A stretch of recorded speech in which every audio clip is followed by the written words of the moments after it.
National Record Mart, the chain that lost its national appeal. In the heart of Pittsburgh during the Great Depression, when most businesses were struggling just to keep their doors open, Abraham "Abe" Berman saw an opportunity in America's growing love affair with recorded music. The year was 1937, and Berman opened the first National Record Mart store, betting that even in tough times, people would spend their hard-earned money on music that could transport them from their daily struggles. What started as a single storefront would eventually grow into one of America's most significant regional music retail chains, with over 180 stores across multiple states at its peak.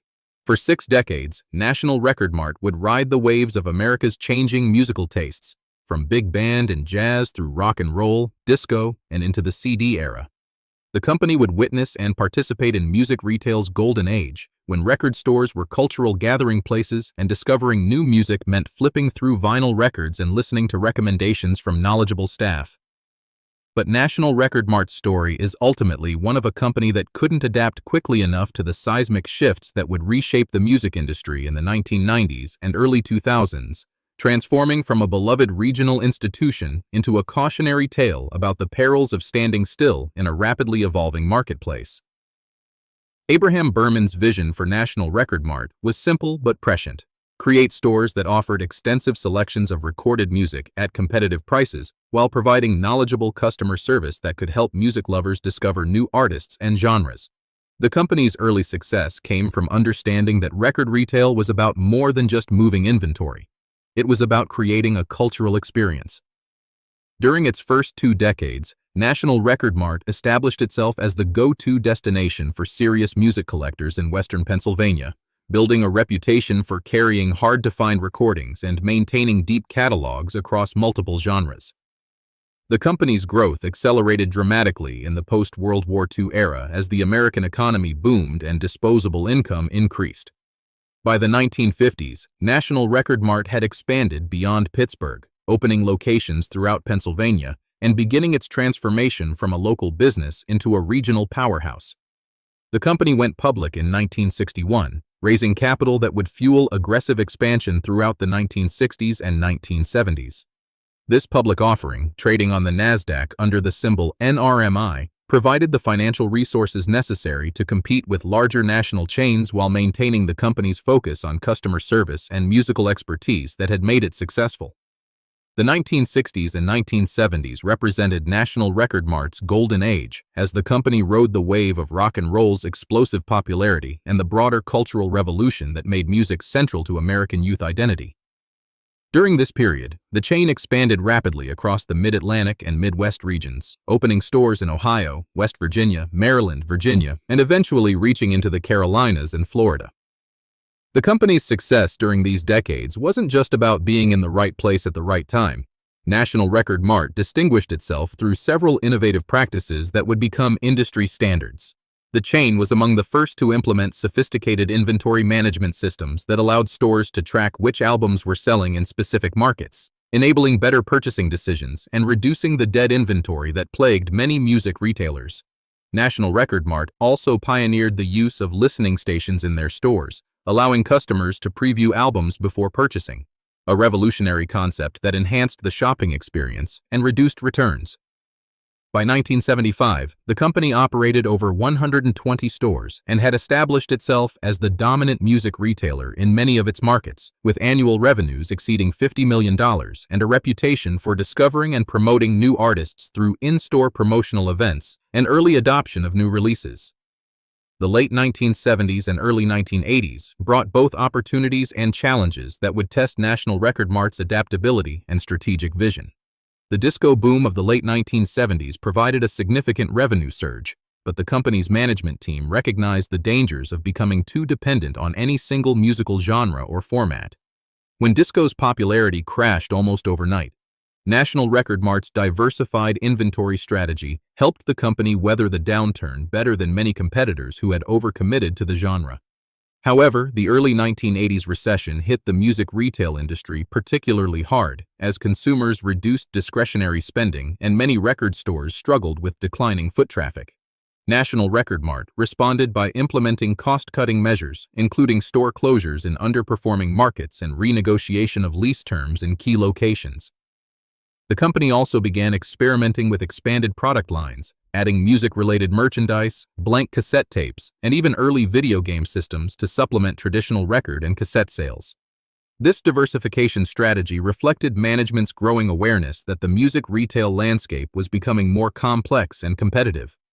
The introduction of the compact disc in 1982 initially seemed like a blessing for music retailers, as the new format commanded higher prices and margins than vinyl records or cassette tapes, but it also required significant capital investment in new inventory and created uncertainty about consumer adoption patterns. The compact disc revolution of the mid to late 1980s initially provided National Record Mart with a much-needed boost, as music fans began replacing their vinyl collections and embracing the superior sound quality and convenience of the new format. The company invested heavily in CD inventory and marketing, promoting the format's benefits through in-store demonstrations and educational campaigns. This aggressive embrace of CD technology paid dividends as the format's popularity exploded, and National Record Mart's early adoption gave it a competitive advantage over slower-moving rivals. By 1990, compact discs represented over 60% of the company's sales, and National Record Mart had expanded to over 180 stores across 14 states, reaching its peak size and market penetration. Annual revenues had grown to over $200 million, and the company employed more than 2,000 people, making it one of the largest regional music retailers in the United States. However, the CD boom also attracted new competitors to the music retail space, including big-box retailers like Best Buy and Circuit City, which began using music as a loss leader to drive traffic to their electronics departments. These new competitors had significant advantages in terms of purchasing power and operational efficiency, allowing them to offer popular CD titles at prices that traditional music retailers found difficult to match.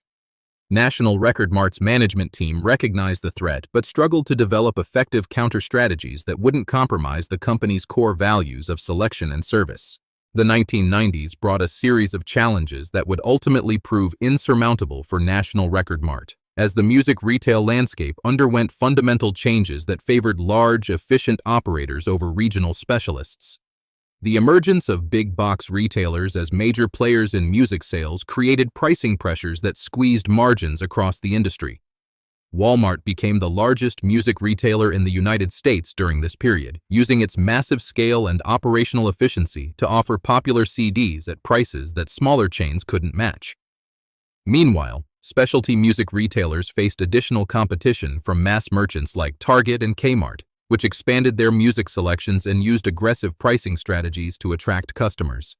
National Record Mart found itself caught in an impossible squeeze, unable to match the prices of large competitors while struggling to differentiate itself sufficiently to justify premium pricing.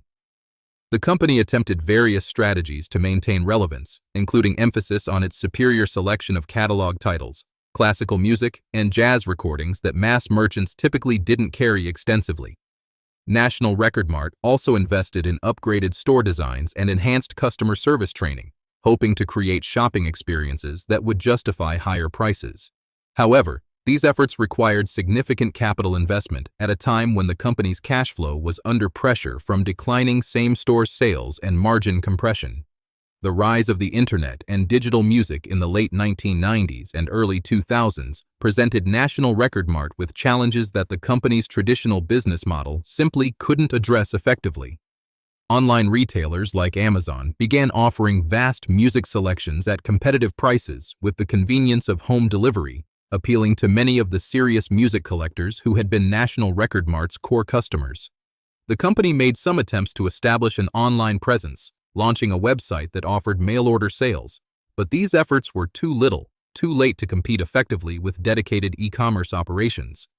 More fundamentally threatening was the emergence of digital music downloading and file-sharing services like Napster, which allowed consumers to access music without purchasing physical products. While the legal issues surrounding file sharing would eventually be resolved, the underlying trend toward digital music consumption posed an existential threat to retailers whose business models depended on selling physical products. National Record Mart's management team struggled to develop coherent strategies for addressing these digital disruptions, partly because the company lacked the technical expertise and financial resources necessary to compete effectively in online and digital markets. The company's attempts to diversify into related product categories, including DVDs, video games, and consumer electronics, provided some revenue growth but couldn't offset the declining sales in core music categories. Financial pressures mounted throughout the late 1990s as National Record Mart's same-store sales declined, and the company struggled to maintain profitability in an increasingly competitive environment. The chain began closing underperforming locations and scaling back its geographic footprint, retreating to core markets where it maintained stronger brand recognition and customer loyalty. By 1999, the company operated fewer than 100 stores, down from its peak of over 180, and had laid off hundreds of employees as part of ongoing cost reduction efforts. The company's stock price, which had reached highs of over $20 per share during the CD boom of the late 1980s, fell to under $2 as investors lost confidence in management's ability to navigate the changing industry landscape. National Record Mart's problems were compounded by increasing lease costs in many of its prime retail locations, as shopping mall developers and landlords demanded higher rents from tenants. The company found itself trapped in a vicious cycle. Declining sales made it difficult to afford prime retail locations, but moving to less expensive locations typically resulted in further sales declines. Several attempts to find strategic partners or buyers fell through as potential acquirers concluded that National Record Mart's challenges were too fundamental to solve through operational improvements or financial restructuring. The final chapter of National Record Mart's story unfolded rapidly in the early 2000s as the combination of digital disruption, competitive pressures, and financial constraints proved overwhelming. The company filed for Chapter 11 bankruptcy protection in early 2002, hoping to reorganize its operations and emerge as a smaller but sustainable business focused on its strongest markets. However, the bankruptcy process revealed the depth of National Record Mart's problems.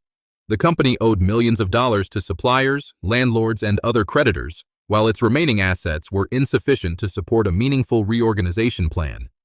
Record labels and distributors, concerned about the company's ability to pay for inventory, began demanding cash payments rather than extending normal credit terms, making it impossible for National Record Mart to maintain adequate stock levels in its stores. Customer traffic declined further as word of the company's financial problems spread and shoppers became concerned about the validity of gift cards and return policies. After several months of unsuccessful reorganization efforts, National Record Mart announced in late 2002 that it would liquidate all remaining assets and close its final stores. The end came quietly, with going out of business sales that attracted bargain hunters but couldn't generate sufficient cash to satisfy the company's creditors. The National Record Mart brand, which had been synonymous with music retail excellence for 65 years, disappeared forever as the last stores closed their doors in early 2003. National Record Mart's demise serves as a compelling case study in how established companies can fail to adapt to disruptive changes in their industries, even when those changes are clearly visible on the horizon. The company's management team wasn't blind to the challenges facing music retail. They recognized the threats posed by big-box competitors, online retailers, and digital music technologies. However, their responses were consistently too incremental and too late to address the fundamental shifts occurring in consumer behavior and industry structure. National Record Mart's failure also illustrates the particular vulnerabilities of middle-market retailers, who lack the scale advantages of large competitors but don't possess the flexibility and low-cost structures of small, entrepreneurial businesses. The company's public ownership, while providing access to capital during its growth years, may have actually hindered its ability to make the bold strategic moves necessary for survival, as management felt pressure to maintain quarterly earnings and dividend payments, rather than investing heavily in transformation initiatives. Perhaps most significantly, National Record Mart's story demonstrates how quickly beloved brands can lose their relevance when the fundamental assumptions underlying their business models are challenged by technological and social change. For music lovers who remember browsing the aisles of National Record Mart stores, discovering new artists, and engaging with knowledgeable staff about their musical passions, the company's disappearance represents more than just another retail failure. It symbolizes the end of an era when music discovery was a social, tactile experience rather than an algorithmic suggestion on a digital platform.